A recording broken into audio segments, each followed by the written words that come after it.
You from Bruford, from the classroom, theoretical, a practical place. Yeah. Theoretical, you learn it from the school. I would like you to be silent when I'm talking now, because this thing is something very important and it's very long. I don't want to be explaining, then after you come and repeat me again to tell me what did you say, what did you say. So I would like you to understand in a very clear. Do you understand? Yes. So this is like, we are going inside the underground here. This is underground slave house. And normally they kept here the rebellion slaves. Those are very, very aggressive ones. And they don't want to be slaves. This is why they are kept in the underground here. So when we go there, there are 6 inside there. We're going to sit down, then I'm going to briefly explain to you there. So after the explanation, if you have any doubt or any question, you are free to ask me a question. Do you understand? Sure. Yeah, but do not take anything on there, like there. Because there are some students, they come here, they steal some of my circles, and then some brandy, which they used to, the metal bars. They took it, so, and this is like something which you know that we have to keep it. You don't have to take it. If I want, I would sell it to the tubabs. Some tubabs, they ask me for it. But I said, no, this is something which is we have to keep. So like that, I would like you to be, silent, huh?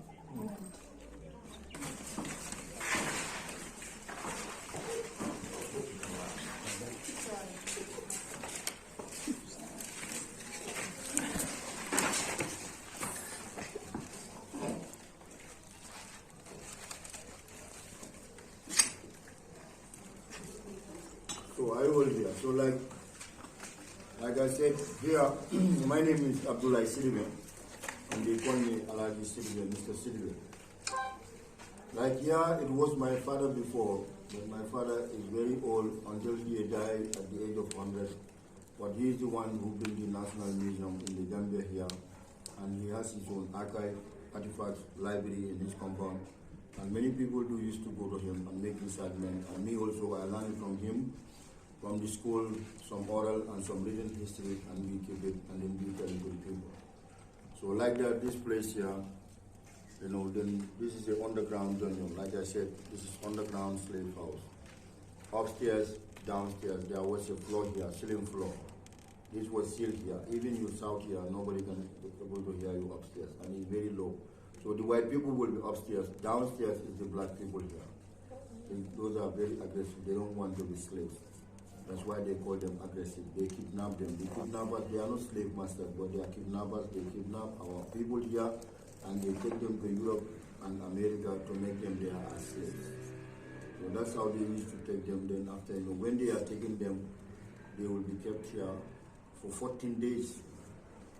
Men and women, children of 9 years, 12 years, all of them will be here like sardines. About 50 people will be here, and here also 50 people. But inside, they have a solitary confinement room.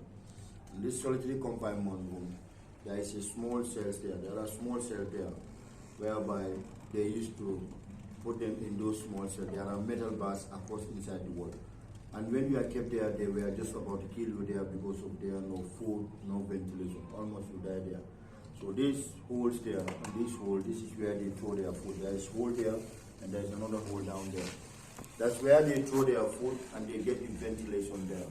Then it's like survival of the people. And there is another hole here. This is what's sealed.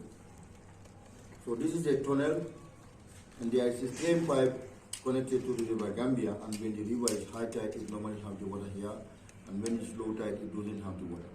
So the slaves only have to drink when the river is high tide. Sometimes here, the river will be floating here. Whole here will be floating of water. Because not only this tunnel here, but they also dig here below the river level. When the flooding comes from the river, all here will be flooding of water. The water will come to their knees, to their waist, sometimes to their neck, and they'll be inside the water here. This cement was not here, it was muddy. They dig here below the river level. When the flooding comes from the river, all here will be flooding of water. But here it's been blocked now. It comes by bubbles, small. But during the rainy season, in August, September, the flooding time, it will be flood here, even now. So they will be here, defecation, urinate, toilet, everything here. They end up having cholera epidemic. Some of them became blind because it's very, very dark here. And while they are here, all of their hands will be shackled. These are original ones from Bolton. You can see here England, you can see here England. There are a lot of these circles here. but they stole them, and then this is the only one left here now. So they will put this chain is wrong. They put it to their legs, and their hands will be chained here. And all of them will be chained inside the underground here. For 2 weeks, they wait for the ship, until the ship arrives at the slave market. But the slave market has been demolished, it's old. They broke everything down. This is the only one left here. So at the slave market, this is where they kept the harmful slaves. Those are very harmful ones. So the aggressive slaves are kept in the underground here. So when the slave ship arrive at the slave market, they will come for them here, remove this chain from their legs, and then they take them upstairs to look at their weight. Men, if you have 90 kilo, 100 kilo, 150 kilo for the men, they take you to the ship. And for the ladies, you tits and your breast. The more younger you have, the more healthiness they take for the ladies. So if they are taking them to the slave market, just about 50 meters away from here, there is a place called Liberation Triangle Freedom Tree. The tree which was there has fallen down. Now they put another tree as a monument, and this was done by the Peace Corps volunteers and with the town committee members here.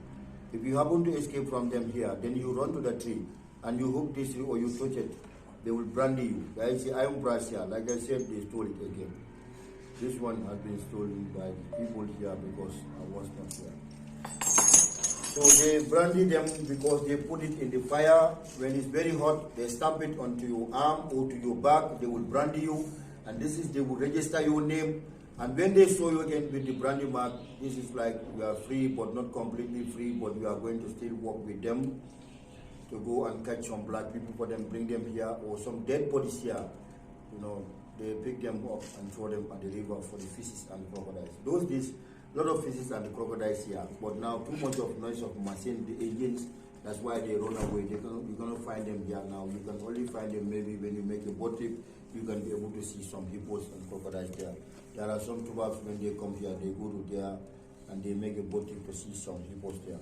But this is how they used to catch them here. Those are weak ones.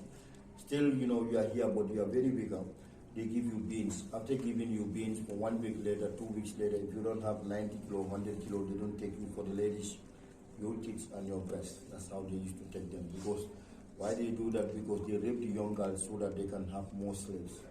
So they rape them and they have babies with them here. So most of them don't have breastfeeding to give it to their young children, and most of their babies, they die here. Their children also die here, but some of them survive. That's how they used to keep them here and transport them to Europe and America. So this is why when they are here, all of them will be kept here. For 2 weeks, they wait for the ship. Their hands will be chained. But this is not easy for you to run to the tree. But the tree which was there has fallen down. Now they put another one as a monument, and this was done by the Peace Corps volunteers and with the town committee members. So if you run to there, then they will brand you. But it's like a game for them. To me, it's like a game for them, like a sport. They are upstairs drinking alcohol, laughing at them. They said if you run to the tree, and they have dogs and guns, so it's like a sort of a game for them. They are upstairs drinking alcohol.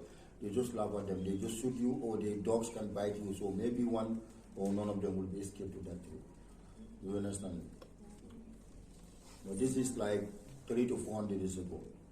16th and 17th centuries, and stop at 1807. The last abolition, 1823, when they last the abolition by the first people. But the Arab people first come, but these people, they come in the 14th centuries. But they didn't build no house here. This is the trans-Saharan slave trade.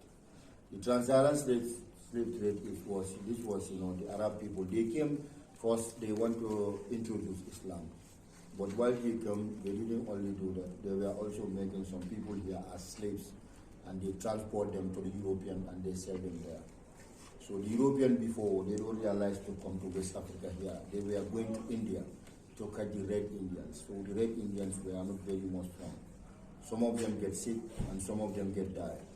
And there was a Spanish man called Bishop Lacascas. This man is from Spain. He went to the European. Some of them, they said, he's a Chile man. He's a Chile, you know, controlled by the, you know, colonized by them. So what they said, some of them in the history, they said he's a Spanish, he's from Spain. So then, you know, this guy went to the European and tell them that before you buy the slave from the Arab people or you go to India, it's better you come by your own self in West Africa here, because the West African people are very strong. So this is how the Portuguese people come, the French and the English, Netherlands, they come, and then that is the transatlantic slave trade. So when they came, they also meet us. Our own people here were making some kind of slavery. This is domestic slavery between us. Our people were doing this thing. Even now, some of our families are doing it, like the Sarahules, some of the Mandingos. We have it like Jonkunda for Yakunda, like for example, you have a naming ceremony. You can call your uncle's children to come and work for you and do some domestic job. After doing this job, you might be give them clothes, some food, and some money. This is what our people were doing. By then, our people were Soninkes, and there was no religion before. They were drinking palm wine. So when the European come, they bring the spiritual wines, brandy, whiskey, rum, and that's what they used to give it to them because of tribalism. They divide and rule them because they were not using money also. They were doing some barter system. Like you have rice, I have granite, I give you rice, you give me granite, or you have a cup of rice, you take it to the shop, they give you canned beef or sardine. That's what our people were doing. Also, they use the cowrie shell. Do you know the cowrie shell? Yes. Uruma, like, they were using this thing as money. They said that if you have that 350 cowrie shell or 500, they can let you to free one slave. But for you to have that, it's not easily from the sea. That's what they used to tax them, and they fold them. So they take our raw materials here, our golds, our diamond, our metal, our bronze. So they take it, all of that from them here, and they take it to Europe. So when they take it to Europe, then they will manufacture it. So when they manufacture it there again, they brought it back again, and they make it like a lot of mirrors, and they will come and bring it to the kings. So when our kings make on their traditional dressing, they have never seen themselves, they have never looked at themselves, they have never seen the mirror. When they saw themselves with the mirror, they became proud of that. So they give them a lot of mirrors, a lot of spoons, gunpowder, alcohol, sugar. That's how they get most of these slaves. Through barter also, they get these slaves. You understand? So that's how they catch these slaves, and then some debtors, those who lend the kings, you don't pay them crowds, during they make you as a slave. Some of the criminals also, they make you as a slave. So there are many ways which they used to catch these slaves and transport them. But like that, our people before, they don't take our young men to take them to school, to be having respect and to be big heroes. No. But before, our people will be taking our young people to to circumcise them in the bush. When they circumcise them in the bush, they will be in the bush there for 2 months or 3 months to be having their manhood, to be having respect and to be big heroes. So before coming out of that circumcision, they will tell them to go and hunt an animal like a bird or a wild animal. So you will catch this animal without killing it and without wounding it. So when you are catching those animals, the white people knows that there are circumcised children in the bush there. So they will also go there with their traps, with nets, with dogs. That is how they catch people like on the country, and they bring them here. Because here is an island, it's surrounded by the water. That's why they kept this place here. So this island here, because it's an island. That's why even now we have a prison here. There is a government prison here. The government have 3 prisons in the Gambia here. My 2 just 1 here. But this prison here is more dangerous because you do with hard labor, you go to the firewood, ground field, rice field, all this you do that. And because it's an island, people from Senegal, Guinea, they do buy them, they bring them here. And that's why also there is a slave house here. So this island here is called Fort George. And why they call here Fort George? After the abolition of the slavery, here was a military base. That's why they call here Fort George. From Fort George here, the ship will take them to James Island, that is in the Gambia here.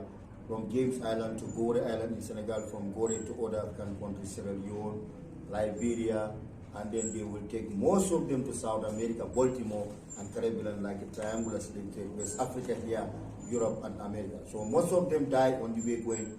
When the ship is taking them, according to history, they said about 10 to 15 million slaves. Some say that, but some say it's even more than that, 20 to 30 million, because some slaves die here and some slaves die on the way going. So they throw them in the river for the sharks and crocodiles. So those who die on the way going, they don't count them. They said estimately 10 to 15 million slaves. And that is how when the slavery is about to finish, some English people, they know that they have enough slaves now. They want to come back here to stop the slavery. Also, they want to bring Christianity. These are missionaries people. They call them Methodists. So William Wilberforce, Captain Grant, Thomas Clarkson, Grant Gideon Saab, you name them. And there are a lot of them. These people are the people who came, wanted to stop the slavery, also want to bring the Christianity. So when they also came here, they built the church here. And this church they built here, this is still here, built by the missionaries, by the Methodists. This is the oldest church in the sub-Saharan here in West Africa, built in 1821. This church is still there. This is where our primary school is. So this, is built by the one in Albreda. That one is San Domingo. San Domingo is the first Catholic church, and this one here is the first mission church by the Methodist people in 1821. So when they built the church, they said that education is better than silver and gold. So now when they say that now, they build a school here and they build another school in Banjul. These are the two schools in the Gambia here before. Armitage High School and the Boys High School. But Armitage High School is the first school. This is why here was the first capital before Banjul. So they were selecting men people, not all the people used to go to this school. Then they used to select the king's sons to take them to that school, to educate them, so that when they learn, they can talk to their fathers, and their fathers would not exchange our people by material. That's what they do. Now, for every Gambian who are going to that school, almost 500 students are there now, presently. You understand? Yeah. This is built in 1927. So by then, they only select the king's son to take them to that school, to educate them there. But now, free for every Gambian who goes to that school, almost 500 students are there. They sleep there, they don't go home. This is a boarding school, that's why many people are going there now. Before not. But so when they stopped the slavery, so they stopped some slavery, like they brought some of them here, some of them Liberia and Sierra Leone. That's why they call Sierra Leone their capital, Freetown, and Liberia, Liberté in French, Free. Some slaves came here, those are the Creoles and the Akos, they speak pidgin English, like Jamaican in Jamaica. They said, where are you going to? They said, Osai they go, how are you doing? This is what they do. Because they are lost of their tribal language and they cannot speak Mandinka, no Wolof, no good English. So when they came, they saw the wooden houses in Europe there. Now they came here, they built up these wooden houses. Now we live with only one wooden house here, built by the Jones family.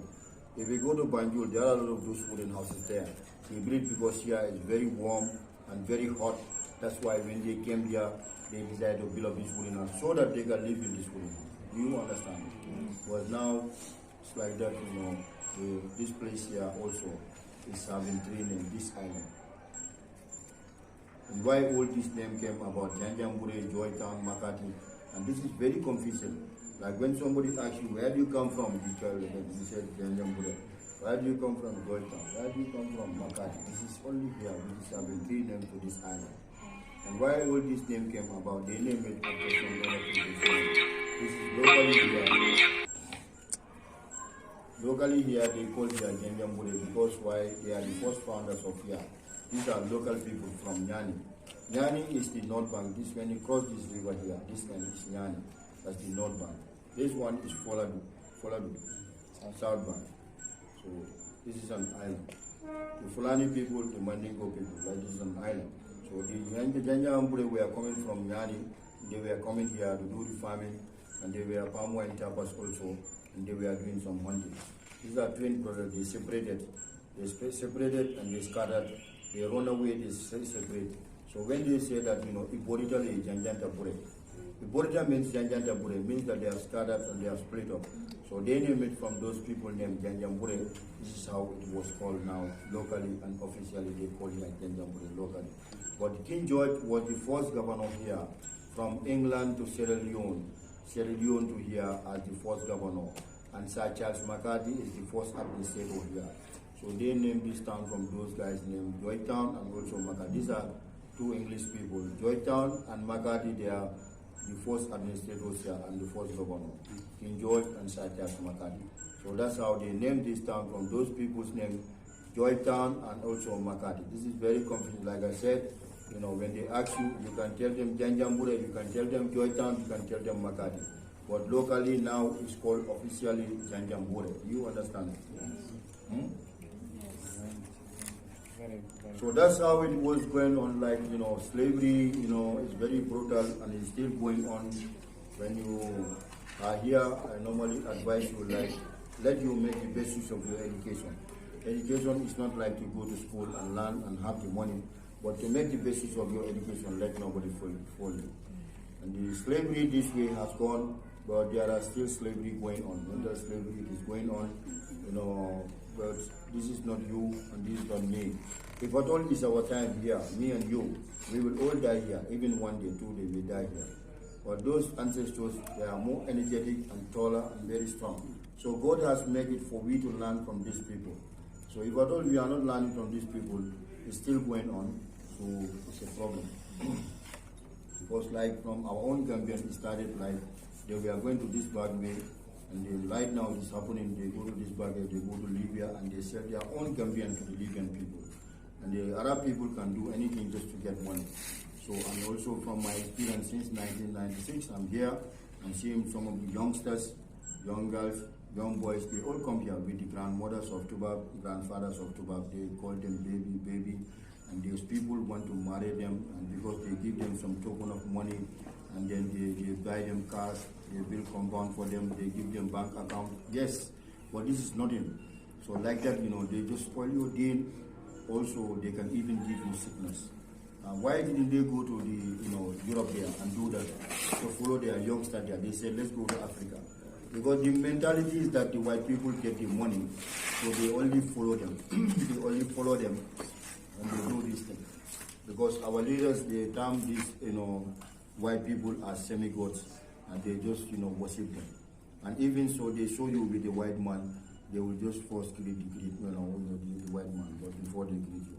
So this is like, the mentality is very poor. Like you can be ambassadors, presidents, governors, nurses, and even the presidents, so the government can be sending you to Europe and America for the official duties, then they can have your respect, they can call you ma or, sir. So like you have your own dignity. The government, they pay you $1,000. Don't look at somebody's $2,000 or $3,000 or $5,000. So if you are not content, still you're going to be a slave. Slavery this way, I said, it's gone, but it's still going. Like the hydro servers are coming. The servers, they said that even their fingernails, we cannot eat them. But we're just trying to practice them so that we can reach it to them. This is how we are going to practice our own also here. Like, we cannot, be a slave still now. So the Tubabs are coming here. Why didn't they go to Europe and do that? And some of these young girls and young boys, we have some grandmothers of black people here, grandfathers here. But why didn't they follow those people? Because the mentality is that the white people get the money, so they follow them. Huh? Do you get me? I don't know whether you are getting me. Yes. Sometimes I speak up to I finish it. They said we don't understand it. And then some youngsters they come, I speak to them in English, only they understand it. But I wouldn't like that, When I explain it, I would like you to understand it. Understand, no? So it's like that. So it's not you, it's not me. It's our ancestors now. We blame us. If our ancestors would have to come, they would have regulated. We just have to pray for them, for God to forgive them, because it's like it's still going on. Do you understand? Yes. So we can go to the solitary confinement like